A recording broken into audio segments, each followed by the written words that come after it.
उत्तर प्रदेश के एक छोटे से गांव में रोहित नाम का एक लड़का रहता था। वह अपने माता पिता का इकलौता बेटा था।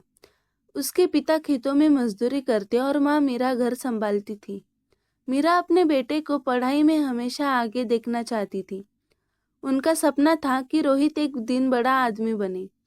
गरीबी के बावजूद मीरा ने रोहित की पढ़ाई के लिए हर संभव प्रयास किया। उसने अपने गहने बेच दिए, दूसरों के घर काम किया और कभी-कभी खुद भूखी रहकर भी रोहित को पढ़ाई के लिए पैसे दिए। रोहित भी पढ़ाई में होशियार था। उसने शहर के कॉलेज में दाखिला लिया और अपने माता-पिता का आशीर्वाद लेकर चला गया। शहर की चकाचौंध में रोहित का जीवन पूरी तरह बदल गया। वहाँ की रौनक और व्यवस्था ने उसे गांव गांव और अपनी माँ से दूर कर दिया। मीरा हर रोज उसकी राह देखती और सोचती कि उसका बेटा एक दिन जरूर आएगा।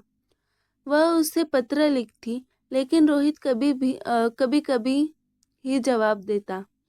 एक दिन मीरा बहुत बीमार हो गई। उसने आखिरी बार रोहित को चिट्ठी लिखी। बेटा, मैं तुझसे मिलने के लिए तरस रही हूँ। तेरी माँ बूढ़ी हो गई है। हो सके तो एक बार आ जाना। रोहित को चिट्ठी मिली, लेकिन वह अपने काम में इतना व्यस्त था कि तुरंत गांव नहीं जा सका। कुछ दिनों बाद जब उसने गांव जाने का फैसला लिया, तो वहां पहुंचने पर उसने देखा कि घर के बाहर सन्नाटा छाया हुआ था। पड़ोसियों ने उसे बताया कि उसकी माँ का देहांत हो चुका है।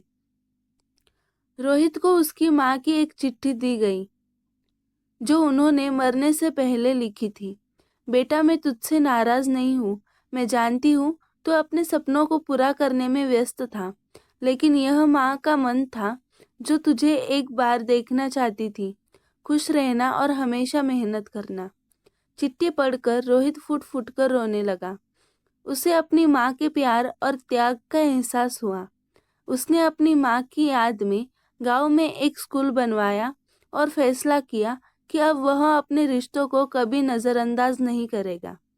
सीख: यह कहानी हमें यह सिखाती है कि सफलता और काम से भी ज़्यादा महत्व हमारे अपनों का है।